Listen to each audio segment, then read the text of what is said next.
বন্ধুরা সবাই কেমন আছো? বন্ধুরা আজকে তোমাদের আপন মায়ের সাথে রাতে কাজ করার অসাধারণ একটি সত্য ঘটনা বলবো। গল্পটি শেষ পর্যন্ত শুনলে তোমরা বাধ্য হবে হাতের কাজ করতে। না হলে সবাই আমাকে কাজ করে দিয়ে যাবে, আমি বাধা দেব না। দীপ সেনগুপ্ত, দোহারা গড়ন, শ্যামবর্ণ, 5.5 ফুট প্রায়, বয়স 47। এমনি গম্ভীর প্রকৃতির, কিন্তু পাড়ার ক্লাব ফুটবল টুর্নামেন্ট জিতলে সবাইকে মিষ্টি খাওয়ায়। ছুটির দিন আগে টেবিল টেনিস খেলত, এখন ক্লাবে তাস, কখনো তাসের বাজি খেলে। ডোনেশন ক্যাম্প ভালো চাঁদা দেয়। রাতে বন্ধুদের আড্ডায় রাজনীতি আর দেশের পরিস্থিতি নিয়ে লেকচার মারে। মাঝে মাঝে লাল পানি খায়। বেসরকারি কোম্পানিতে কাজ শুরু করেছিল সাধারণ সেলস স্টাফ হয়ে। তারপর পরিশ্রম আর অধ্যবসায়ের জোরে আজ deputy production manager. Piyali Sengupta, বয়স 42। পড়াশোনা বেশি দূর নয়। গোলগাল চেহারা, ফর্সা, 5 ফুটের মতো হাইট। বয়সের মেদ জমেছে পেটে। কমলা বাগান এখনো তেমন ঝোলেনি। প্রায় চোখে কাজল দেয়। সন্ধে থেকে রাত 10টা পর্যন্ত টিভি সিরিয়াল, বাকি সময় হোয়াটসঅ্যাপ, ফেসবুক বা খেলাধুলার ভিডিও দেখে। নয়তো বন্ধুদের লেডিস ক্লাবে। ফুচকা খেতে খুব ভালোবাসে। কোনো কথায় একবার হাসি শুরু হলে আর থামতে চায় না। বছরে একবার বেড়াতে যাওয়া চাই। সন্দীপ সেনগুপ্ত, দীপ পিয়ালির ছেলে, 22 বছর। ভালো ক্রিকেট খেলে। আন্ডার 19 খেলেছে জেলার হয়ে। ফেলুদার গল্পের ভক্ত। এখন দিল্লিতে MBBS পড়ছে। তুলিকা সেনগুপ্ত, ওদের মেয়ে, 20 বছর বয়স। কথা কম বলে। পাড়ার বিজয়া সম্মিলনী অনুষ্ঠানের ফাংশনে রবীন্দ্রসঙ্গীত গায়, লাইব্রেরির বাৎসরিক ডিবেটে অংশ নেয়। তবে কলেজ যাওয়া ছাড়া বাড়ির বাইরে প্রায় দেখাই যায় না। অসম্ভব মেধাবী। পড়াশোনায় ধ্যানজ্ঞান তার। উচ্চ মাধ্যমিকে স্ট্যান্ড করে ডাক্তারি না পড়ে ফিজিক্স অনার্স পড়ছে। ইচ্ছে এরপর স্কলারশিপ নিয়ে ইউএসএ যাবে, পোস্ট করবে। তাই বাবা মাকে বলেই রেখেছে 10 বছরের আগে বিয়ের কথা যেন না ভাবে তারা। দাম্পত্য জীবনে দীপ আর পিয়ালি সুখী। ওদের খেলাধুলার জীবনও সুখের। তবে শুরুটা তেমন ভালো ছিল না। পিয়ালি নদিয়ার বাংলাদেশ সীমান্তের এক গ্রামের মেয়ে। 20 বছরে বিয়ে হলেও অন্য মেয়েদের মতো অত অ্যাডভান্স ছিল না সে। একটু গেজও ছিল। ফুলসজ্জার রাতে তো একেবারে লজ্জাবতী লতা হয়ে বসেছিল।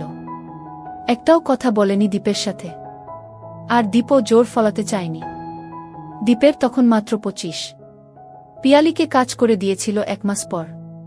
তারপর সমবয়সী মামাতো ভাইয়ের পরামর্শে দীপ পিয়ালিকে ভালোবাসা দিয়ে একদম পাল্টে ফেলল 1 বছরের মধ্যে। গ্যাংটকে বেড়াতে গিয়েই শুরু হলো একটু অন্য রকমের খেলাধুলা। আর তারপর থেকে কোকশাস্ত্র আর বাদশায়নের বইয়ের নির্দেশ মেনে খেলাধুলা শুরু হলো। তখন এত ভিডিও পাওয়া যেত না, ইন্টারনেট ছিল না বলে দীপ নিয়মিত দুষ্টুমিষ্টি গল্প এনে দিত পিয়ালিকে। ভাই বোন, চাকর মালকিন, দেওর বৌদি, শ্বশুর বৌমার দুষ্টুমিষ্টি গল্প পড়ার পর রাত হলেই জমে থাকা মাঠের গরম মিশে যেত দীপের দেহে। দুজনেই তৃপ্তি পেত খেলাধুলা করে। ছেলে মেয়ে হবার পর বেশিরভাগ দম্পতি যেমন ওদের মানুষ করতে গিয়ে জীবনে খেলাধুলাটাই হারিয়ে ফেলে, ওদের হলো উল্টোটাই। ওরা যেন খেলাধুলা পাগল হয়ে উঠল। এখন তো সব রকম খেলাধুলায় পিয়ালি এক্সপার্ট। বসে, চড়ে, দাঁড়িয়ে, শুয়ে, 4 পায়ে, পেছন থেকে, যে রকম দীপ চায় পিয়ালি সেজন্য তৈরি। এই বয়সেও দীপের প্রবল আগ্রহের কাছে সপ্তাহে অন্তত 4 দিন, শনি, রবি, মঙ্গল, বৃহস্পতিবার পিয়ালিকে সাড়া দিতেই হয়। সেদিন শনিবার ছুটির হলেও অল ইন্ডিয়া সেলস প্রমোশন এর একটা মিটিং ছিল অফিসে। দিল্লি থেকে জেক নামে দীপের এক কলিগ এসেছে। চূড়ান্ত পাকা খেলোয়াড়। একবার ব্যাংকে ডিস্ট্রিবিউটরস মিট গিয়ে ওর সাথে হোটেলে রুম শেয়ার করেছিল দীপ। প্রতিদিন ওর একটা মেয়ে চাই। দীপেরও তো বউ ছাড়া অন্য মেয়েদের কাজ করে দেওয়ার অভিজ্ঞতা ছিলই। বিয়ের পর একবার মামাতো বোনের বিয়ের দিন অন্ধকার ঘরে মাস্তুতো বোনকে কাজ করে দিয়েছিল দীপ। আবার দীপের বন্ধু বিজন ব্যাংকে চাকরি করত। প্রমোশন পেয়ে চলে গেল কানপুর। ওর বউ রিমা তখনও ওর সাথে যায়নি। খোঁজ খবর নেবার নাম করে পিয়ালিকে লুকিয়ে রিমাকে পুটিয়ে ফেলে প্রতি সপ্তাহে রবিবার একবার করে কাজ করে দিয়েছে প্রায় 1 বছর ধরে। পরের বউকে কাজ করে দেওয়ার মজাই অন্যরকম ছিল। তারপর তো রিমা বিজনের কাছেই চলে গেল কানপুর। আসলে জেকবের বউ স্কুল টিচার, খেলাধুলায় আগ্রহ কম। জেক তাই সারাদিন প্রায় অফিসে পড়ে থাকে। হোয়াটসঅ্যাপের রেগুলার গরম ছবি পাঠায় দীপকে। আজও মিটিং শেষে হোয়াটসঅ্যাপ ফরওয়ার্ড করে বলল, ए एकदम ग्रेट क्लिप है दीप, देख लेना, भाभी को भी दिखाना। स्कूल कॉलेज का बच्चों की आजकल क्या हाल देखो ना। शादी के बाद ए बच्चों को कोई रोमांस नहीं रहेगा बस। शादी की पहले एक से एक मस्ती करेगा और शादी होगा दूसरों से, फिर डिप्रेशन, डिवोर्स। दीप क्लिपटा एक झलक देखलो, तारपर कथाय कथाय बांगाली ना तामिल, कोनो मेয়েরা বেশি মায়াবী, হিজাবি মেয়েদের কেমন লাগে, খেলাধুলা করে স্টার মেয়েরা কেমন রোজগার করে, এইসব আলোচনা করতে করতে সন্ধে হয়ে এলো। জেকবের ফ্লাইট 7টায়। ক্যান্টিনে কফি খেয়ে বাই বলে জেক বেরিয়ে গেল। দীপ নিজের চেম্বারে গিয়ে দুটো একটা কাজ সেরে ভিডিও ক্লিপটা চালালো। দুটো অল্প বয়সী ছেলেমেয়ের বন্ধ ঘরে খেলাধুলার ভিডিও। 10 মিনিটের ভিডিওটা অনেকবার করে দেখল দীপ। আর দেখতে দেখতেই প্রচণ্ড মাথা যন্ত্রণা শুরু হলো হঠাৎ করে। মেঘ করে আসছে, বৃষ্টি হবে। আজ গাড়িও আনেনি দীপ। মনে হলো অনেকদিন বারে লাল পানি খায়নি, ভাবল যদি লাল পানি খেয়ে মাথাটা সারে। পুরনো জানাশোনা একটা বারে গিয়ে 3 পেগ খেয়ে বৃষ্টিতে ভিজে যখন দীপ বাড়ি ফিরল, এক ঘরে তুলি পড়ছে। ড্রয়িং রুমে পিয়ালি টিভিতে মন দিয়ে একটা রিয়েলিটি শো দেখছে। দীপ যে ঘরে ঢুকেছে টেরই পেল না। দীপ নিজের ঘরে ঢুকে জামা কাপড় চেঞ্জ করে স্টান শুয়ে পড়ল লাইট নিভিয়ে। মাথার যন্ত্রণাটা মনে হচ্ছে আবার ফিরে আসছে। খাবার টেবিলে বসে দীপের বারবার জেকবের কথাগুলো মনে পড়ছিল। নিজের ছেলেমেয়ের কথা ভাবছিল দীপ মেয়ের দিকে তাকিয়ে। ভালো লাগছিল না কিছু। খিদে নেই বলে ডিনার টেবিল থেকে উঠেও পড়ল। পিয়ালি কাজ সেরে শোবার ঘরে আসলো প্রায় 1 ঘন্টা পর। লাইট নিবিয়ে চোখের উপর হাত রেখে শুয়ে আছে দীপ। পিয়ালির আজ পিরিয়ডের 5 দিন। 4 দিন কিছু হয়নি বলেই হয়তো দীপের মুড অফ। দীপের গায়ে হাত দিয়ে দেখল পিয়ালি, নাহ জ্বর নেই, এমনটা কোনোদিন হয়নি। বিরক্ত লাগছিল পিয়ালির। কি হয়েছে বলো তো তোমার? শরীর খারাপ? মিটিংয়ে কোনো ঝামেলা হয়েছে? দীপ কোনো উত্তর দিল না। ঝুঁকে পড়ে চুলে বিলি কাটতে কাটতে বলল, বলো না সুইট হার্ট, কি হয়েছে? তোমার তো এরকম কখনো হয় না। দীপ এবার পাশ ফিরে বালিশের নিচ থেকে মোবাইল বার করে হোয়াটসঅ্যাপের ক্লিপটা চালিয়ে পিয়ালির হাতে দিল। এমন ক্লিপ তো দীপ রোজই দেখায়, তবু দুবার দেখবার পর পিয়ালির হাত যেন অবশ হয়ে গেল। হাত থেকে মোবাইল পড়ে গেল। পিয়ালির এবার দীপের মাথা ব্যথা। ডিনার টেবিল থেকে উঠে আসার আসল কারণটা বুঝতে আর বাকি রইল না। ভিডিওটাই যে মেয়েটা কাজ করিয়ে নিচ্ছে সে আর কেউ নয়, দীপ আর পিয়ালির অতি আদরের মেয়ে তুলি।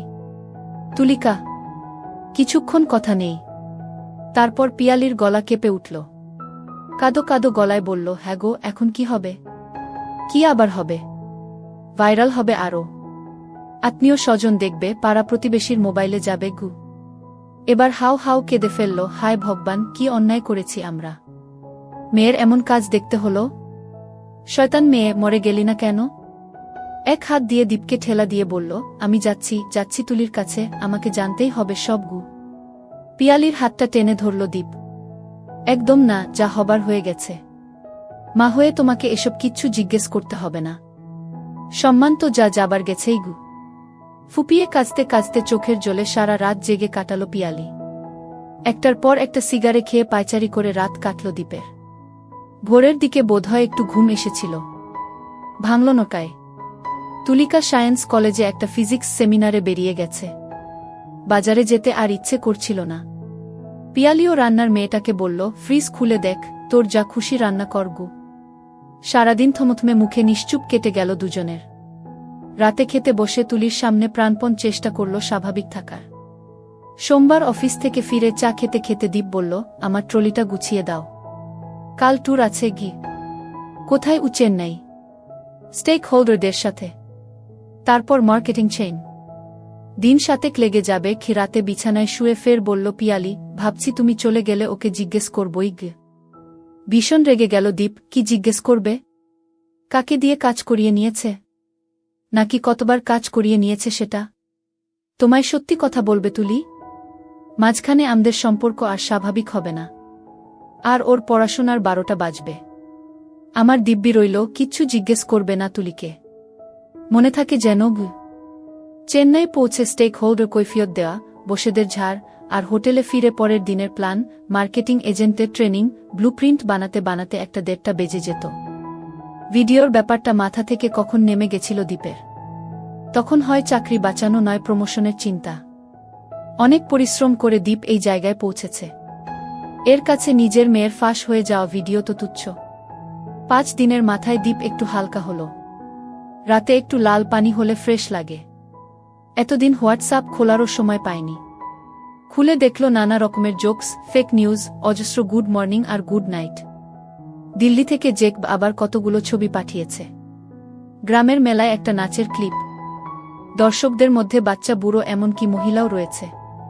টাকা দেখলে মেয়েরা স্টেজ এর ধারে এসে ঘাগরা তুলে দিলেই বকশিসদাতা তার ভেতর টাকা গুজে দিচ্ছে। ঘুম পাচ্ছিল দীপের। কি মনে করে দীপ জেকবের পুরনো ভিডিওগুলো দেখতে দেখতে সেই সর্বনাশের ভিডিওটা আবার খুলল। আর এক পেগ লাল পানি পান করতে করতে ঠান্ডা মাথায় সেটা চালাল। অন্তত 50 বার দেখা ভিডিওটা দীপকে আবার নতুন ভাবাতে শুরু করলই, আর ও আশ্চর্য হয়ে লক্ষ্য করল লোহার মতো শক্ত হয়ে আছে। আরও এক পেগ নিল দীপ। এবার হচ্ছে। মাথা ঝিমঝিম করছে, দৃষ্টি ঘোলাটে হয়ে আসছে। জেকবের ছবিগুলো আবার দেখতে শুরু করল দীপ। মনে হলো শ্রাবন্তী, অলিয়ার মতো নায়িকারা জ্যান্ত হয়ে সামনে দাঁড়িয়ে ওর দিকে চেয়ে হাসছে, ডাকছে যেন হাতের ইশারায়। অনেকদিন পর হাতের কাজ করে শাওয়ারের ঠান্ডা জলে স্নান করে আধখানা পাইপ খেয়ে হোটেলের নরম বিছানায় যখন টান টান হলো, ঘড়িতে তখন রাত 3টে। সারাদিনের পরিশ্রমের পর মুহূর্তের মধ্যেই মরার মতো ঘুমিয়ে পড়ল দীপ। 7 দিনের জায়গায় 10 দিন লেগে গেল ফিরতে ফিরতে। তারপর চেন্নাইয়ে ফ্লাইট 2 ঘন্টা লেট। রাত 10:30টায় বাড়ি ফিরে কলিংবেল বাজাতে দরজা খুলে দিল পিয়ালি। ট্যুর থেকে ফিরলে তুলি দৌড়ে এসে দরজা খোলে। তুলির পছন্দের চেন্নাইয়ের ঘি ব্যানানা চিপস এর প্যাকেটটা পিয়ালির হাতে দিয়ে বলল, দীপ, তুলি কোথায়? ওর ঘরে। কিছু বলেছ নাকি? পিয়ালি উত্তর দিল না। স্নান করে ফ্রেশ হয়ে খাবার টেবিলে বসে তুলিকে ডাকতে যেতেই পিয়ালি বলল, তুমি খাও, ওর খাওয়া হয়ে গেছে। কিছু বলেছ নাকি? পিয়ালি এবারও নীরব। দীপ বিরক্ত হল, কি হলো, কথা কানে যাচ্ছে না? তুমি রাগ করবে না তো? বলেছি বেশ করেছ। আমিও কদিন ধরে ভাবছিলাম আমাদেরও আসল ব্যাপারটা জানা দরকার। তাছাড়া ও নিজেও নিশ্চয়ই জানে না ভিডিওটা ছড়িয়ে যাবার ব্যাপারটা। ছলছল চোখে তাকাতে তাকাতে টেবিলে মাথা ঠেকিয়ে হাউ হাউ করে কেঁদে উঠল পিয়ালি, মেয়েটা আমার মরে যাবে গো। আজ 4 দিন ধরে ঘর বন্ধ করে কেঁদেই চলেছে। পড়া নেই, স্নান নেই, কোনো রকমে একবেলা একটু খাওয়াতে পারছি। দীপের গলায় সম্বেদনা নেই, আছে কৌতূহল। কি বলল? ছেলেটাকে? বাংলাদেশের ছেলে, ন্যাশনাল স্কলারশিপ নিয়ে এদেশে পড়তে এসেছে। নাম বলল মেহেদী হাসান মিন্টু। ওর ও ইউএস টার্গেট বলেই একসাথে কনসাল্ট করে পড়ে। তাতে কি হলো? কি আবার হবে? ওর বাড়িতে গিয়েছিল। 2টো ছেলে মেয়ে এক ঘরে থাকলে যা হয়। ভিডিও তুলল কি করে? দীপের গলা আরো রুক্ষ শোনাল। তুমি এমন কেন? মেয়েটার জন্য একটু দয়ামায়া নেই? শুধু জেরা করে চলেছ। যা জিজ্ঞেস করছি বলো। দীপের স্বর আরো কহর। ও বলছে ওরা জানে না। বাড়িওয়ালার ছেলে হয়তো লুকিয়ে তুলেছে। তুলির বন্ধু তো পেইং গেস্ট থাকে। ওর ঘরের ভেতর দিয়েও সেই ছেলেটা যাতায়াত করে। হয়তো মোবাইল লুকিয়ে রেখে গেছে। ভিডিওটা তুলিকে দেখিয়েছিলে? বলল পিয়ালি। দীপ একটা দীর্ঘশ্বাস ছাড়ল। এখন কেঁদে তো লাভ নেই, ভবিষ্যতের কথা ভাবতে হবে। ভেঙে পড়লে তো চলবে না। পরদিন অফিস ছুটি, শনিবার। ঘুম থেকে উঠেই তুলির দরজায় টোকা মারল দীপ। তুলি মা, দরজা খোল, কথা আছে। দীপ জানত সহজে দরজা খুলবে না। অনেক ধৈর্যের পর কঠোর হতেই হল। এবার দরজা ভেঙে ফেলার ভয় দেখাতে দরজা খুলল তুলি। যেন ভূতে পাওয়া চেহারা। বাবাকে কাছে টেনে ধরে হাউ হাউ করে ফের কেঁদে ফেলল। মেয়েকে ওভাবেই কাছে টেনে ধরে সোফায় বসালো দীপ। কিচ্ছু হবে না, এত ভয় পাচ্ছিস কেন? তোদের বয়সের 2টো ছেলে মেয়ে একা ঘরে থাকলে তো এসব হতেই পারে। আমাদের সময় 51বর্তী পরিবারে 15টা ভাই বোন থাকত। ওরাও গোয়াল ঘরে ধানের ফাঁকা গোলায় গিয়ে এসব। আমাদের আগের যুগে বাল্যবিধবাদের নিয়ে বাড়ির বয়স্ক পুরুষরা ফুর্তি করত। আজকের মতো টেকনোলজি থাকলে সেই কীর্তির হাজারে হাজারে ভিডিও ছড়িয়ে যেত। তুলি একটু মাথা তুলে তাকাল। পিয়ালি জলখাবারের লুচি তরকারি সোফার সামনের ছোট টেবিলে রাখতে রাখতে বলল, কিন্তু আমাদের আত্মীয় স্বজনদের কাছে ওটা পৌঁছে গেলে? পিয়ালির দিকে কটমট করে তাকালো দীপ। তুলির মাথায় হাত বোলাতে বোলাতে বলল, কিচ্ছু হবে না। ওটা যে তুলি তার প্রমাণ কি? আমাদের অফিসে একটা মেয়ে আছে হুবহু শতাব্দীর মতো দেখতে, বয়সও ওই রকম। একরকম দেখতে তো দুজন তিনজন থাকতেই পারে। কেউ জিজ্ঞেস করলে স্রেফ ডিনাই করবে কি। একটা লুচি ছিঁড়ে পিয়ালি তখন তুলিকে জোর করে খাওয়াচ্ছে। দীপ একটা লুচি মুখে নিয়ে বলল, নিজেকে একদমই পাল্টে ফেল মা। জিন্স টি শার্ট ছেড়ে শাড়ি পর, চুলটা ছোট করে ফেল, লিপস্টিক লাগাস না, আমি একটা পাওয়ারলেস চশমা এনে দেব, দেখবি লুকটাই পাল্টে যাবে। ছেলেমানুষী ভাবটা ছেড়ে একটু গম্ভীর হয়ে চলবি, দেখবি আশেপাশের লোক যারা তোকে রোজ দেখে চিনতেই পারবে না। আর পড়াশোনার ব্যাপারে কনসাল্ট করতে হলে বন্ধুকে আমাদের বাড়িতে আসতে বলবে। প্রকারান্তরে দীপ বুঝিয়ে দিল, কাজ করিয়ে নিতে হয় নিজের বাড়িতে এনে কাজ করিয়ে নিবি। মনে হলো তুলি খানিকটা আশ্বস্ত হল। যাও এবার সব ভুলে পড়তে বসো, তোমাকে ফিট করতে যেতে হবে মনে রেখো। দীপ উঠে পড়ল। দিন 20 কেটে গেছে এর মধ্যে। তুলি অনেকটা স্বাভাবিক, লুকস খানিকটা পল্টেছে, চোখে চশমা, শাড়ি পরছে মাঝে মাঝে, কলেজ কম যাচ্ছে, বাড়িতেই পড়াশোনা করছে। সেদিন রাতে বলল দীপ, জিনিসটা কিন্তু দারুণ, খেতে দারুণ হবে। কে? কার কথা বলছো? কে আবার? তোমার মেয়ে তুলি। পিয়ালি রেগে দীপের মাথাটা কোল থেকে নামিয়ে দিল। ছি ছি, নিজের মেয়েকে জিনিস বলছো? জিনিসকে জিনিস বলবো না, কি বলবো? সব মেয়েরাই জিনিস। তাহলে তোমার মাও জিনিস ছিল এককালে, এখন বাতিল। বন্ধুরা, সত্যি বলছি এই জায়গাটায় এসে আমার অনেক হাসি পাইছে গি। যাই হোক, আগে যাওয়া যাক। পিয়ালির কোল থেকে উঠে আলমারির উপর থেকে একটা ট্যাব নিয়ে এলো দীপ। তুলির ভিডিওটা নিজের মোবাইল থেকে মুছে দিয়ে এটাই ট্রান্সফার করে নিয়েছে। ভিডিওটা চালিয়ে দিল। 8x10 স্ক্রিনে আরও স্পষ্ট ছবি। দীপের বিকৃতি দেখে পিয়ালির গা ঘিন ঘিন করছিল, তাই মুখ ঘুরিয়েছিল। দীপ ওর মাথাটা ধরে নিজের দিকে ফেরালো জোর করে। মাঝে মাঝেই পজ করে দেখতে লাগল। অন্ধকারে পিয়ালি অন্যদিকে তাকিয়েছিল, দেখছিল না এসব। উফ, বন্ধ করো তো, ঘুমো এখন। পিয়ালির গলায় রাগ। পিউ বেবি। সেদিনকার মতো ঘুমিয়ে পড়ল দীপ। দুদিন পর দীপের ভেতরের শয়তানটা আরও হিংস্র হয়ে উঠল। সেদিন রাতে বলেই ফেলল পিয়ালিকে, একটু ম্যানেজ করে দাও না, টেস্ট করি একটু গু। কিসের ম্যানেজ? আরে তুলিকে একটু কাজ করে দেখি গু। রাগে বিছানা থেকে নেমে যাচ্ছিল পিয়ালি। দীপ ওকে টেনে ধরল। আরে মেয়ে তো, তাই বলে তুমি বাবা হয়ে তুমি মেয়েকে, তাতে কি? তোমারও আছে, তুলিরও আছে। দুনিয়ার লোক দেখতে পারে আর আমি বাবা হয়ে মেয়েকে কাজ করে দিতে পারি না? কদিন ধরে একই কথা বলে চলেছে দীপ, ম্যানেজ করো, ম্যানেজ করো, ম্যানেজ করো। রাতের খেলাও বন্ধ। পিয়ালির এখন রোজ কাজ করিয়ে নেওয়ার অভ্যাস হয়ে গেছে। দীপ রাগে মুখ ঘুরিয়ে ঘুমোয়। কদিন বাদে এবার দীপ পিয়ালিকে রোজ চড় থাপ্পড় লাথি মারতে শুরু করল রাগে। পিয়ালির আর উপায় ছিল না, বলতেই হলো তুলিকে, তোর বাবা তোকে চাইছে। তুলি প্রথমে বুঝল না, তাকিয়ে রইল। তোর ভিডিও দেখে তোর বাবা পাগল হয়ে গেছে, তোকে বোঝানোর জন্য আমাকে রোজ মারধর করছে রে। প্লিজ একবার রাজি হয়ে যা। নিজের ভিডিও লিক হয়ে যাবার পর তুলি মানসিকভাবে অনেক দুর্বল হয়ে গেছে। কোনো জবাব দিতে পারল না। পরদিন আবার তুলিকে ধরল পিয়ালি। কি রে, কিছু বল, রাজি হয়ে যা সোনামা আমার। তোর বাবার হুকুম, তোকে রাজি করাতেই হবে। 5 দিনের মাথায় ইশারায় জানালো তুলি রাজি। অফিস থেকে সাধারণত ফোন করে না দীপ। 3 দিন ধরে রোজ ফোন করছিল। আজ ফোন করতেই সুখবরটা পেয়ে গেল। অনেক উৎসাহ নিয়ে বাড়ি ফিরেও নার্ভাস হয়ে গেল দীপ। বুঝতে পারল না কি করে কাজ শুরু করবে। যতই হোক, নিজের মেয়ে তো। নিজের উপর বিরক্ত হয়ে ক্লাবেই চলে গেল তাস খেলতে। রাতে পিয়ালি বলল, কি হলো তোমার? হাতে মারধর খেয়ে সব ব্যবস্থা করে দিলাম, আর কিছুই করতে পারলে না? নার্ভাস লাগছিল পিউ, তুমি যদি একটু হেল্প করতে। কোনো হেল্প করব না, আমাকে দিয়ে যখন মেয়েকে এ কথা বলাতে পেরেছ, যতক্ষণ না কাজ হচ্ছে ততক্ষণ হেল্প করব। পরের দিন দীপ সাহস সঞ্চয় করল, আজ কিছু একটা করতেই হবে। অফিস থেকে ফিরে দেখল তুলি টুলে বসে টেবিলে ল্যাপটপে কাজ করছে। চা খেয়ে পাইপ ধরিয়ে তুলির পিছনে গিয়ে দাঁড়ালো দীপ। তুলি তাকালো না পিছনে। রাতে ডিনারে বসে দুবার তুলির বাগানে কনুই মারল। তুলি এবারও স্বাভাবিক রইল, নিজেকে সরিয়ে নিল না। দীপেরও বুঝতে বাকি রইল না, তুলিও রাজি। পরদিন অফিসে বসেই প্ল্যান করেছিল দীপ কি করবে। বাড়ি ফিরে চা খেতে খেতে তুলি আর পিয়ালির সাথে স্বাভাবিক কথাবার্তাই হল। তুলি যেন জানেই না কাল কি হয়েছিল। তুলিও কালকের মতো টুলে গিয়ে বসতেই দীপ পাইপ ধরিয়ে পিছনে গিয়ে দাঁড়াল। তারপর ঝট করে তুলির